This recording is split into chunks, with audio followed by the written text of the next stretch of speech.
Hi friend, welcome to GK study. তো GK স্টাডিতে তোমাদের সবাইকে স্বাগত। আমাদের যে প্র্যাকটিস সেট চলছিল জিওগ্রাফি, তো সেই জিওগ্রাফির প্র্যাকটিস সেটের আর একটা প্র্যাকটিস সেট নিয়ে তোমাদের সাথে চলে এসেছি আলোচনা করতে। তোমরা জিকে স্টাডি প্লেলিস্টে চলে যাও, সেখানে গিয়ে কিন্তু জিওগ্রাফি, হিস্ট্রি যে টপিক ওয়াইজ ক্লাস এবং যে মিক্সড জিকে যে প্র্যাকটিস সেট করানো আছে সেগুলো গিয়ে সেখানে তোমরা দেখো, ঠিক আছে? এবং চ্যানেলটাকে শেয়ার ও সাবস্ক্রাইব করে দিও। চলো আজকে ভূগোলের প্র্যাকটিস সেটের প্রথম কোশ্চেনটা আমরা করে ফেলি। প্রথম কোশ্চেনটা দেখো, ভারতের উপকূল রেখার দৈর্ঘ্য কত? অর্থাৎ ভারতের যে উপকূল সেই উপকূল রেখার দৈর্ঘ্য কত? অ্যাকচুয়ালি দৈর্ঘ্য হচ্ছে 7,516 কিমি। ঠিক আছে, কারণটা আমি বলছি, শোনো। দেখো, আমাদের মেন ভারত এবং আন্দামান নিকোবর দ্বীপপুঞ্জ এবং লাক্ষাদ্বীপ সবগুলো মিলিয়েই কিন্তু হচ্ছে আমাদের 7,516 কিলোমিটার। ঠিক আছে, আর সেটা হচ্ছে ভারতের উপকূল রেখা। এবং আন্দামান নিকোবর এবং লাক্ষাদ্বীপ যদি বাদ দেওয়া হয়, তাহলে ভারতের উপকূল রেখা হচ্ছে, সেটা হয়ে যাবে কিন্তু আমাদের 6,100 কিলোমিটার।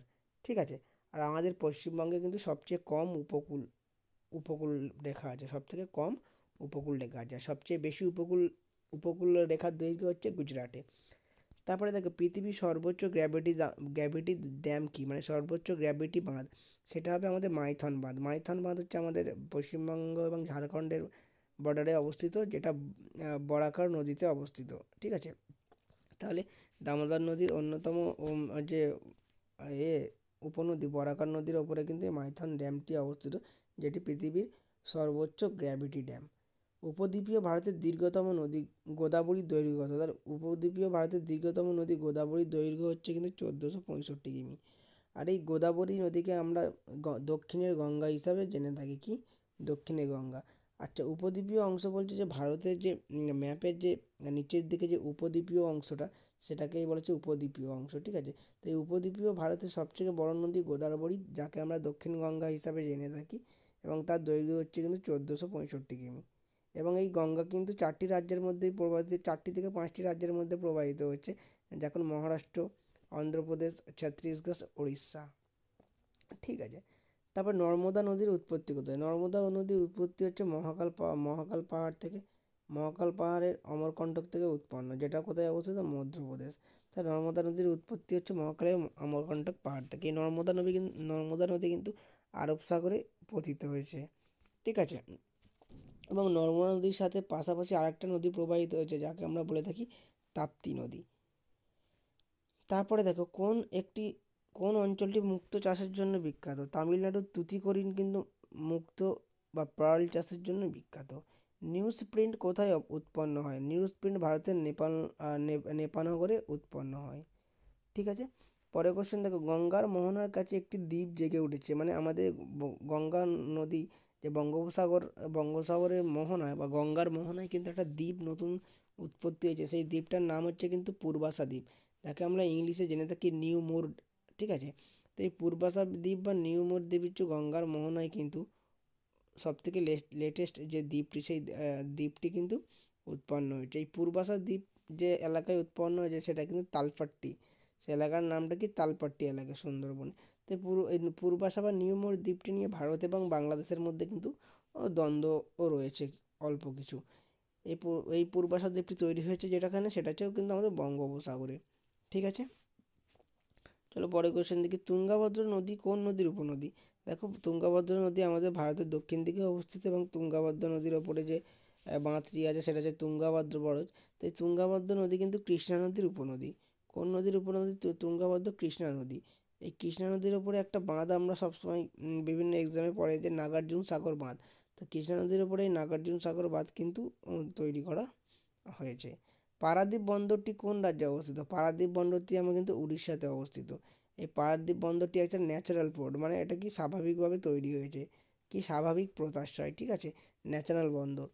তারপরে দেখো, কান্হা অভয়ারণ্য কোথায় অবস্থিত? কান্হা অভয়ারণ্য কিন্তু মধ্যপ্রদেশে অবস্থিত। Very very important. কান্হা অভয়ারণ্য কোথায় অবস্থিত? মধ্যপ্রদেশে। মধ্যপ্রদেশে কিন্তু সবচেয়ে বেশি পরিমাণে ন্যাশনাল পার্ক আছে, মানে জাতীয় উদ্যান আছে আমাদের মধ্যপ্রদেশে। এই কানহা ন্যাশনাল পার্ক মধ্যপ্রদেশে। এছাড়া আছে পেঞ্চ, পান্না, ঠিক আছে, বান্ধবগড়। এইসব ন্যাশনাল পার্ক কিন্তু আমাদের কিন্তু মধ্যপ্রদেশে অবস্থিত। আয়তনের দিক থেকে ভারতের স্থান কত? আয়তনের দিক থেকে ভারতের স্থান পৃথিবীতে কিন্তু 7 নম্বরে। ঠিক আছে, প্রথমে আছে রাশিয়া, তারপরে আছে কানাডা, কিন্তু আয়তনে আর ভারত কত নম্বরে? 7 নম্বরে আছে। ঠিক আছে, আর যদি বলে যে জনসংখ্যার দিক থেকে ভারতের স্থান কত, জনসংখ্যার দিক থেকে কিন্তু ভারতের স্থান দ্বিতীয় ছিল, কিন্তু এখন ভারত চীনকে টপকে প্রথমে অবস্থান করছে জনসংখ্যার দিক থেকে। Indian institute of forest management অর্থাৎ IIFM, Indian institute of forest management অবস্থিত কিন্তু মধ্যপ্রদেশের ভোপালে। কোথায়? মধ্যপ্রদেশের ভোপালে। এটি স্ট্যাবলিশড হয়েছিল 1982 খ্রিস্টাব্দে। ঠিক আছে, পরের কোশ্চেন দেখো, আমেদাবাদ ও দিল্লির মাঝখানে কোন পর্বত অবস্থিত? দেখো, গুজরাটের আমেদাবাদ এবং দিল্লি, এদের মাঝখানে যে পর্বতটি অবস্থিত সেটা হচ্ছে আরাবল্লী পর্বত। আরাবল্লী পর্বত কিন্তু গুজরাট থেকে উৎপত্তি হয়েছে। গুজরাট থেকে উৎপত্তি হয়ে রাজস্থান থেকে কিন্তু আমাদের হরিয়ানা হয়ে দিল্লি, এই 4টি রাজ্যের মধ্যে গিয়েছে। তো এই আরাবল্লী পর্বত হচ্ছে আমেদাবাদ ও দিল্লির মাঝে অবস্থিত। এই আরাবল্লী পর্বতের সর্বোচ্চ শৃঙ্গের নাম কিন্তু গুরু শিখর। ঠিক আছে, কখন? আর আরাবল্লী পর্বতে আরেকটি অংশ আছে যে অংশটির নাম হচ্ছে মাউন্ট আবু। ঠিক আছে, কখন ভারতে মৌসুমী বায়ুর আগমন ঘটে? দেখো, আমাদের ভারতে যে বর্ষাকালে সৃষ্টি হয় সেটা হচ্ছে মৌসুমী বায়ুর প্রভাবে। তা ভারতে মৌসুমী বায়ুর আগমন ঘটে কিন্তু কি না 1 জুন। 1 জুন কিন্তু ভারতের মৌসুমী বায়ুর আগমন ঘটে। এই মৌসুমী বায়ু প্রথম ভারতে ঢোকে কিন্তু কেরালাতে। আমাদের কেরালা রাজ্যে প্রথম মৌসুমী বায়ু ঢোকে। আর আমাদের পশ্চিমবঙ্গে মৌসুমী বায়ু আসতে টাইম লেগে যায় প্রায় 7 থেকে 10 তারিখের মধ্যে কিন্তু মৌসুমী বায়ু আমাদের ওই পশ্চিমবাংলায় ঢোকে। কোন শহরে ডিজেল ইঞ্জিন তৈরি করা হয়? ভারতের কোন শহরে ডিজেল ইঞ্জিন তৈরি করা হয়? ডিজেল ইঞ্জিন তৈরি করা হয় কিন্তু বারাণসীতে। উত্তরপ্রদেশে বারাণসীতে কিন্তু ডিজেল ইঞ্জিন তৈরির কারখানা আছে। ঠিক আছে, পরের কোশ্চেন দেখো, ভারতের পেট্রোকেমিক্যাল কারখানা কোথায় গড়ে উঠেছে? ভারতের পেট্রোকেমিক্যাল বলে তোমরা ভাববেছো কিন্তু মহারাষ্ট্রে। মহারাষ্ট্রে কিন্তু ভারতের পেট্রোকেমিক্যাল রাসায়নিক কারখানা গড়ে উঠেছে। ঠিক আছে, মহারাষ্ট্রে ট্রম্বেতে মহারাষ্ট্রে ট্রম্বেতে পেট্রোকেমিক্যাল রাসায়নিক কারখানা গড়ে উঠেছে। লার্জেস্ট পেট্রো রিফাইনার কোথায় অবস্থিত? অর্থাৎ লার্জেস্ট পেট্রোকেমিক্যাল রিফাইনারি। তো দেখো, সবচেয়ে বড় পেট্রোকেমিক্যাল রিফাইনারি প্ল্যান্ট অবস্থিত কিন্তু আমাদের জামনগর। কোথায়? গুজরাটের জামনগরে, যেখানে কিন্তু পেট্রোকেমিক্যালকে রিফাইনারি মানে তো পরিশোধন করা হয়। সেটা কোথায় অবস্থিত? গুজরাটের জামনগরে। আমাদের পশ্চিমবাংলায় কোথায় পেট্রোকেমিক্যাল রিফাইনারি আছে, মানে যেখানে পেট্রোকেমিক্যাল রিফাইন করা পরিশোধন করা হয়, সেটা হয়ে যাবে কিন্তু হলদিয়া। এবং হলদিয়াতে আবার কিন্তু সার কারখানাও আছে। WBCS 2023-এ কিন্তু একটা কোশ্চেন পড়েছিল হলদিয়া থেকে, যে ওখানে কি অবস্থিত। ওখানে অপশানের মধ্যে ছিল কিন্তু সার উৎপাদন হয় এবং তৈল পরিশোধন হয়। তাহলে কি আমাদের কোথায়? হলদিয়াতে। দামোদর নদীর উৎস কোথায়? দামোদর নদীর উৎস হচ্ছে কিন্তু আমাদের পশ্চিমের মালভূমি অর্থাৎ ছোটনাগপুর মালভূমি থেকেও কিন্তু আমাদের দামোদর নদী উৎপন্ন। ঠিক আছে, দামোদর নদী। তো এই দামোদর নদীকে বলা হয় কিন্তু বাংলার দুঃখ হিসাবে আমরা জেনে থাকি। অর্থাৎ দামোদর নদীর অপর নাম বাংলার দুঃখ, কারণ দামোদর নদী থেকে প্রচুর পরিমাণে বন্যা হয়ে থাকে আমাদের রাজ্যের বিভিন্ন জেলায়। ভোরঘাট পাস কোথায় অবস্থিত? ভোরঘাট পাস মানে দুটো পাহাড়ের মধ্যবর্তী যে রাস্তা, বা যে রাস্তা দিয়ে যাতায়াত হয়, দুটো পাহাড়, সুউচ্চ পাহাড়ের মধ্যবর্তী যে চ্যানেল বা পাস বা রাস্তা, সেটাকে বলা হয় পাস। তো এই ভোরঘাট পাস অবস্থিত কিন্তু মহারাষ্ট্রে। কি এই ভোরঘাট পাস কোথায় অবস্থিত? মহারাষ্ট্রের পুনে এবং মুম্বাই, এই দুটো শহরকে যুক্ত করেছে ভোরঘাট পাস। তাহলে ভোরঘাট পাস কোন কোন দুটো শহরকে যুক্ত করেছে? মহারাষ্ট্রের পুনে এবং মুম্বাই। ঠিক আছে, এটি মহারাষ্ট্রে অবস্থিত ভোরঘাট পাস। এছাড়া ফলঘাট পাস আছে, আরও অন্যান্য পাস আছে। ঠিক আছে, তারপরে কোশ্চেন দেখো, বনভূমির পরিমাণ সবচেয়ে বেশি কোন রাজ্যে? দেখো, আমাদের 28টা রাজ্য এবং 8টি অঙ্গরাজ্যের মধ্যে ভারতের সবচেয়ে বেশি পরিমাণে কিন্তু বনভূমি আছে আমাদের মধ্যপ্রদেশে। তা বনভূমির পরিমাণ সবচেয়ে বেশি হচ্ছে কিন্তু মধ্যপ্রদেশ, এবং সবচেয়ে কম হচ্ছে কিন্তু হরিয়ানাতে। সবচেয়ে বেশি মধ্যপ্রদেশ এবং সবচেয়ে কম হরিয়ানাতে। নীলগিরি পর্বত কী ধরনের পর্বত? নীলগিরি পর্বত কিন্তু হচ্ছে এক ধরনের পর্বত, যেটা হচ্ছে পশ্চিমঘাট পর্বতের অংশ নীলগিরি পর্বত। এই নীলগিরি পর্বতের হাইস্ট পিক অর্থাৎ নীলগিরি পর্বতের সর্বোচ্চ শৃঙ্গের নাম হচ্ছে দোদাবেতা। ঠিক আছে, কাঁকড়াপাড়া প্রকল্প কোন নদীর তীরে অবস্থিত? কাঁকড়াপাড়া প্রকল্প অবস্থিত কিন্তু আমাদের তাপ্তি নদীর উপরে। ঠিক আছে, এই তাপ্তি নদী হচ্ছে মহারাষ্ট্র, মধ্যপ্রদেশ এবং গুজরাটের ওপর দিয়ে প্রবাহিত হয়েছে। চলো আমরা তার পরের কোশ্চেনটা দেখে নিই। ভারতে কফি উৎপাদনে প্রথম স্থান অধিকার করে কোন রাজ্য? দেখো, কফি উৎপাদনে ভারতে প্রথম স্থান অধিকার করে কিন্তু কর্ণাটক। ঠিক আছে, কর্ণাটক কিন্তু কফি উৎপাদনে ভারতে প্রথম স্থান অধিকার করে। তো এই কফি উৎপাদন যে রিসার্চ ইনস্টিটিউট, অর্থাৎ কফি রিসার্চ ইনস্টিটিউট অবস্থিত কর্ণাটকের বেঙ্গালুরুতে। এবং বেঙ্গালুরুর যে এলাকাটা, সেই এলাকার নাম হচ্ছে চিকমাগালুর। এলাকাটার নাম কি? চিকমাগালুর। এবারে WBCS 2023 এই কোশ্চেনটা পড়েছিল যে কফি রিসার্চ ইনস্টিটিউট কোথায় অবস্থিত? তাহলে আমাদের কি হবে? কর্ণাটকের চিকমাগালুর। কোন গ্রহকে সন্ধ্যা তারা বলা হয়? দেখো, সন্ধ্যা তারা বলা হয়ে থাকে কিন্তু শুক্র গ্রহকে। ঠিক আছে। সবচেয়ে বেশি উত্তপ্ত উপগ্রহ কোনটি? সবচেয়ে উত্তপ্ত অর্থাৎ হট প্ল্যানেট হচ্ছে শুক্র গ্রহ, ভেনাস। ঠিক আছে। এবং সবচেয়ে শীতলতম উপগ্রহ কিন্তু ইউরেনাস। তাই শুক্র গ্রহকে আমরা সন্ধ্যা তারা বলে জেনে থাকি। আবার শুক্র গ্রহ কিন্তু সবথেকে উত্তপ্ত। এবং শীতলতম উপগ্রহের নাম কি? শীতলতম গ্রহের নাম কিন্তু ইউরেনাস। কোন গ্রহকে লোহিত গ্রহ বলা হয়? কারণ তার লাল রঙের জন্য। লোহিত গ্রহ বলা হয় কিন্তু মঙ্গল গ্রহকে। কারণ মঙ্গল গ্রহকে লোহিত বা রেড প্ল্যানেট বলা হয় কারণ মঙ্গল গ্রহে থাকে আয়রন অক্সাইড। তো আয়রন অক্সাইডের কারণে মঙ্গল গ্রহের রঙটা কিন্তু লাল কালারের হয়ে যায়। ওই জন্য মঙ্গল গ্রহকে রেড প্ল্যানেট বা লোহিত গ্রহ বলা হয়ে থাকে। ফিবস এবং ডিমোস কোন গ্রহের উপগ্রহ? দেখো, ফিবস এবং ডিমোস উপগ্রহ কিন্তু আমাদের হচ্ছে মঙ্গল গ্রহের উপগ্রহ। ফিবস এবং ডিমোস হচ্ছে মঙ্গল গ্রহের উপগ্রহ। ঠিক আছে। আমাদের পৃথিবীর একটি উপগ্রহ যেটার নাম হচ্ছে কি? যেটার নাম হচ্ছে চাঁদ বা মুন। ঠিক আছে। উপগ্রহ নেই কার? উপগ্রহ নেই কিন্তু বুধ। বুধের কিন্তু কোনো উপগ্রহ নেই। বুধ এবং শুক্র এই দুটো গ্রহের কিন্তু কোনো উপগ্রহ নেই। তারপরে পৃথিবীর একটি উপগ্রহ, এবং তারপরে মঙ্গলের কিন্তু দুটো উপগ্রহ। ঠিক আছে। তারপরে দেখো, সব বৃহত্তম উপগ্রহ কোনটি? বৃহস্পতি। না, এটা হবে গ্রহ হবে, এটা ভুল দিয়েছে, উপগ্রহ নয়। সবথেকে বড় গ্রহের নাম হচ্ছে কিন্তু বৃহস্পতি। ঠিক আছে, বা জুপিটার। ইউরোপা উপগ্রহ কোন গ্রহের উপগ্রহ? ইউরোপা উপগ্রহ হচ্ছে কিন্তু বৃহস্পতির উপগ্রহ। ঠিক আছে। বৃহস্পতির আরেকটি উপগ্রহ যেটার নাম হচ্ছে গ্যানিমিড। গ্যানিমিড হচ্ছে এই সোলার সিস্টেমের সবচেয়ে বড় উপগ্রহ। ঠিক আছে। লার্জেস্ট লার্জেস্ট মুন বা লার্জেস্ট উপগ্রহ। ঠিক আছে। সৌরজগতের সবথেকে বড় উপগ্রহ কোনটি? সৌরজগতের সবথেকে বড় উপগ্রহ গ্যানিমিড। গ্যানিমিড হচ্ছে বৃহস্পতির উপগ্রহ। ঠিক আছে। শনির সবচেয়ে বড় উপগ্রহের নাম কি? শনি গ্রহের সবচেয়ে বড় উপগ্রহের নাম কিন্তু টাইটান, যেটা হচ্ছে সেকেন্ড লার্জেস্ট, মানে দ্বিতীয় বৃহত্তম উপগ্রহ। ঠিক আছে। তাহলে শনি হচ্ছে সবচেয়ে বড় ও সবচেয়ে শনি গ্রহের সবচেয়ে বড় উপগ্রহের নাম হচ্ছে টাইটান, যেটা হচ্ছে সেকেন্ড লার্জেস্ট। এবং ফার্স্ট সবচেয়ে বড় উপগ্রহের নাম গ্যানিমিড, যেটা হচ্ছে বৃহস্পতির উপগ্রহ। ঠিক আছে। সৌরজগতে কোন গ্রহের উপগ্রহের সংখ্যা সবচেয়ে বেশি? সৌরজগতে সবচেয়ে বেশি উপগ্রহ আছে শনি গ্রহের।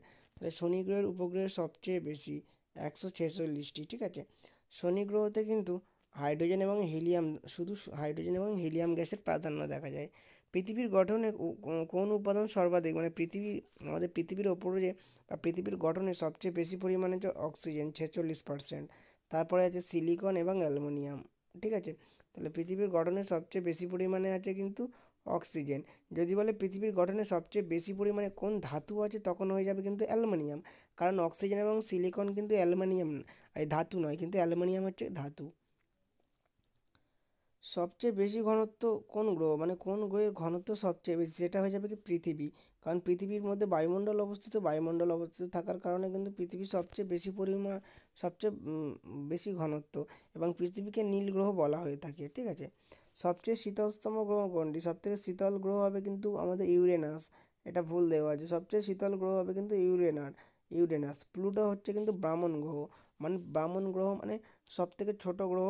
ঠিক আছে। প্লুটো বামন গ্রহ হিসাবে ডর্ফ প্ল্যানেট বলে ডিক্লেয়ার করা হয়েছে 2006 সালে। সবচেয়ে কম ঘনত্বযুক্ত সবচেয়ে কোন গ্রহের ঘনত্ব সবচেয়ে কম? সবচেয়ে ঘনত্ব কম কিন্তু হচ্ছে শনি গ্রহের। কারণ শনি গ্রহতে শুধু হাইড্রোজেন এবং হিলিয়াম আছে। আর সবচেয়ে বেশি ঘনত্ব কিন্তু পৃথিবী বা আর্থ। ঠিক আছে। ভারতের বৃহত্তম নদীর নাম কি? ভারতের বৃহত্তম নদীর নাম কিন্তু হচ্ছে গঙ্গা নদী, যার দৈর্ঘ্য হচ্ছে কিন্তু 2510 কিমি। ঠিক আছে।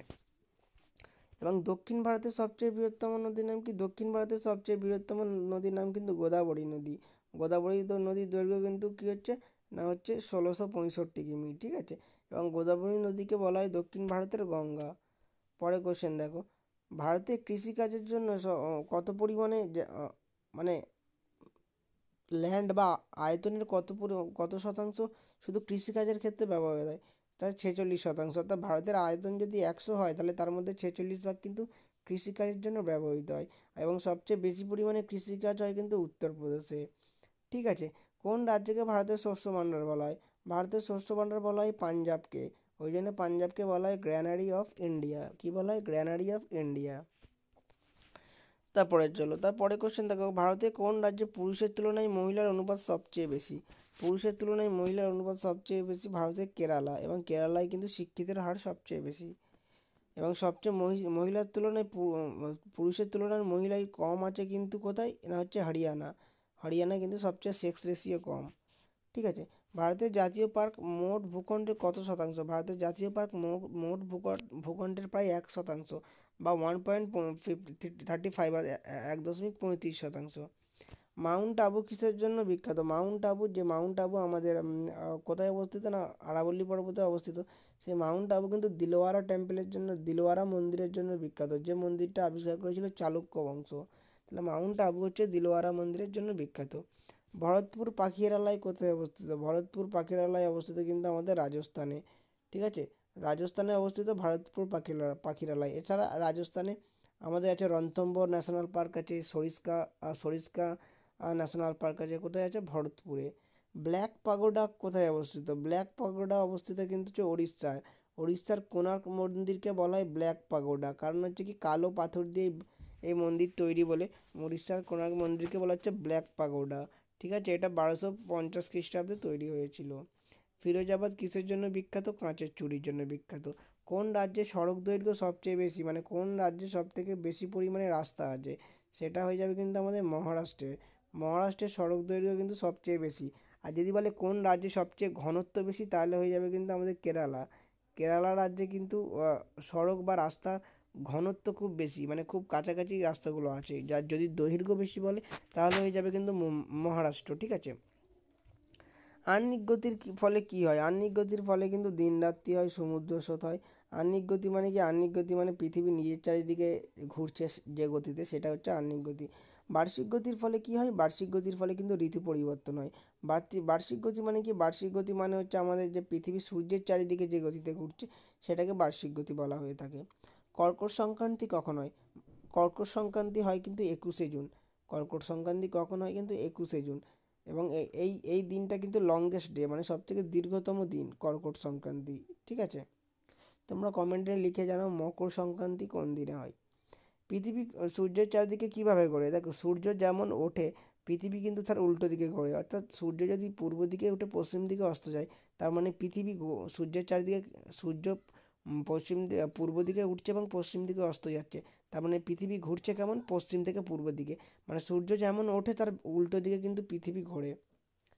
তিলপাড়া ব্যারেজ কোথায় অবস্থিত? তিলপাড়া ব্যারেজ কিন্তু ময়ূরাক্ষী নদীর তীরে অবস্থিত। তিলপাড়া ব্যারেজ কোন নদীর তীরে অবস্থিত? ময়ূরাক্ষী নদীর ওপরে কিন্তু তিলপাড়া ব্যারেজ অবস্থিত। ওরবা ওরবা জলবিদ্যুৎ প্রকল্প কোথায় অবস্থিত? ওবরা জলবিদ্যুৎ প্রকল্প অবস্থিত কিন্তু রিহান্দ নদীর ওপরে। কোথায়? রিহান্দ নদীর ওপরে। লাক্ষাদ্বীপের প্রধান ভাষা কি? লাক্ষাদ্বীপের প্রধান ভাষা হচ্ছে কিন্তু মালায়ালাম। ঠিক আছে, লাক্ষাদ্বীপের প্রধান ভাষা হচ্ছে মালায়ালাম। তো এই মালায়ালাম হচ্ছে লাক্ষাদ্বীপের প্রধান ভাষা। লাক্ষাদ্বীপের ক্যাপিটাল অর্থাৎ রাজধানীর নাম হচ্ছে কিন্তু কাভারাত্তি। ঠিক আছে, লাক্ষাদ্বীপ আরব সাগরে অবস্থিত এবং বঙ্গোপসাগরে অবস্থিত আন্দামান নিকোবর দ্বীপপুঞ্জ। আন্দামান নিকোবর দ্বীপপুঞ্জের রাজধানীর নাম হচ্ছে কিন্তু পোর্ট ব্লেয়ার। ঠিক আছে, তারপরে দেখো, নোগ্রেক পাহাড়ের সর্বোচ্চ শৃঙ্গের নাম কি? আমাদের মেঘালয়ে অবস্থিত নোগ্রেক পাহাড়ের সর্বোচ্চ শৃঙ্গের নাম হচ্ছে গারো হচ্ছে কিন্তু নোকরেক মাউন্টেনের সর্বোচ্চ শৃঙ্গ। ঠিক আছে, কোন পর্বতের পূর্বাংশ কাইমুর নামে পরিচিত? মানে একটা পর্বত আছে যার পূর্ব দিকের অংশকে কাইমুর নামে জেনে থাকি, তাহলে সেটা হবে বিন্ধ্য পর্বতের পূর্বাংশ কিন্তু কাইমুর নামে পরিচিত। এবং বিন্ধ্য পর্বতের সর্বোচ্চ শৃঙ্গ হচ্ছে গুডউইল। খারদুংলা গিরিপথ কোথায় অবস্থিত? খারদুংলা গিরিপথ অবস্থিত কিন্তু আমাদের লাদাখ পর্বতশ্রেণীর অন্তর্গত।